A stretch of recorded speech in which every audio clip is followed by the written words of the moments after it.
Judges chapter 16. Samson carries away Gaza's gates.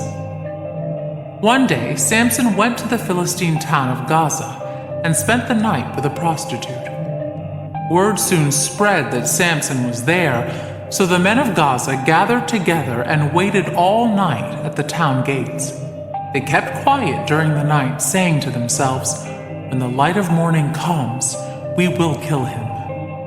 But Samson stayed in bed only until midnight. Then he got up, took hold of the doors of the town gate, including the two posts, and lifted them up, bar and all. He put them on his shoulders and carried them all the way to the top of the hill across from Hebron. Samson and Delilah. Sometime later, Samson fell in love with a woman named Delilah, who lived in the valley of Sorek. The rulers of the Philistines went to her and said, "Entice Samson to tell you what makes him so strong and how he can be overpowered and tied up securely. Then each of us will give you 1,100 pieces of silver." So Delilah said to Samson, "Please tell me what makes you so strong and what it would take to tie you up securely." Samson replied, "If I were tied up with 7 new bowstrings that have not yet been dried, I would become as weak as anyone else." So the Philistine rulers brought Delilah 7 new bowstrings, and she tied Samson up with them.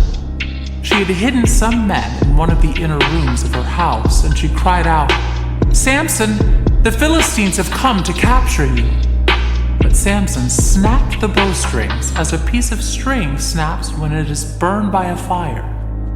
So the secret of his strength was not discovered. Afterward, Delilah said to him, "You've been making fun of me and telling me lies.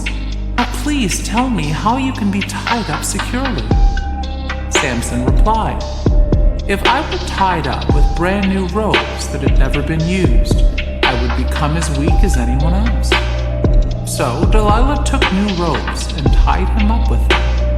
The men were hiding in the inner room as before, and again Delilah cried out, "Samson, the Philistines have come to capture you." But again Samson snapped the ropes from his arms as if they were thread. Then Delilah said, "You've been making fun of me and telling me lies. Now tell me how you can be tied up securely." Samson replied, "If you were to weave the 7 braids of my hair into the fabric on your loom and tighten it with the loom shuttle, I would become as weak as anyone else." So while he slept, Delilah wove the 7 braids of his hair into the fabric. Then she tightened it with the loom shuttle. Again she cried out, "Samson, the Philistines have come to capture you." Samson woke up, pulled back the loom shuttle, and yanked his hair away from the loom and the fabric. Then Delilah pouted, "How can you tell me I love you when you don't share your secrets with me? You've made fun of me 3 times now, and you still haven't told me what makes you so strong."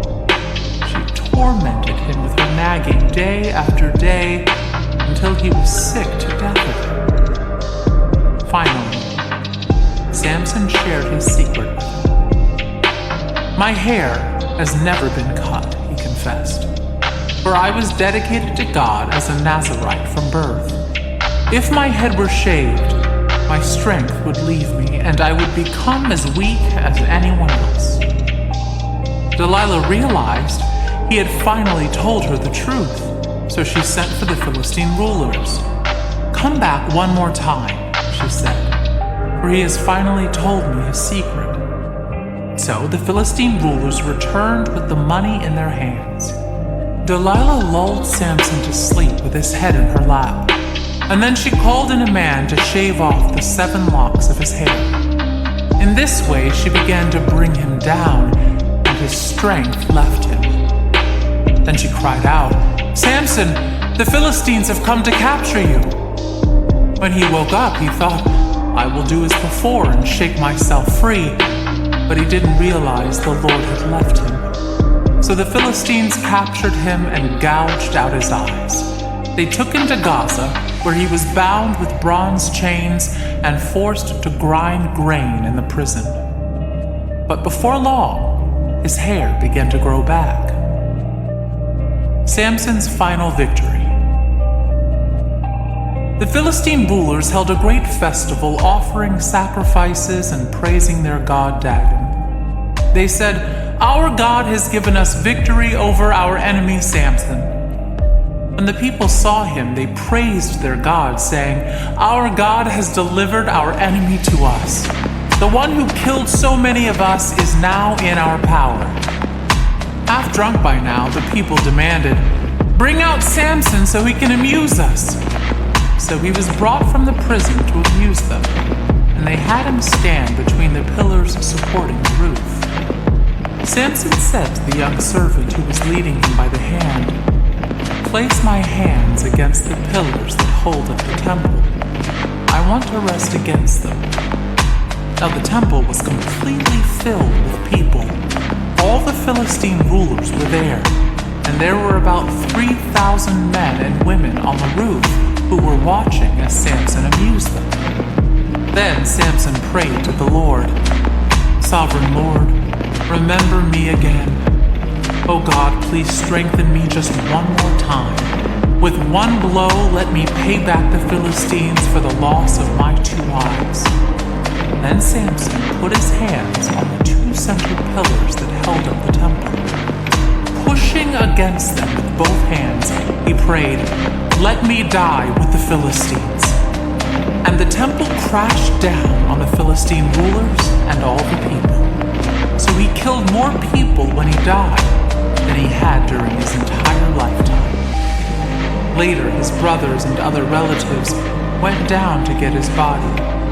They took him back home and buried him between Zorah and Eshtaol, where his father Manoah was buried. Samson had judged Israel for 20 years.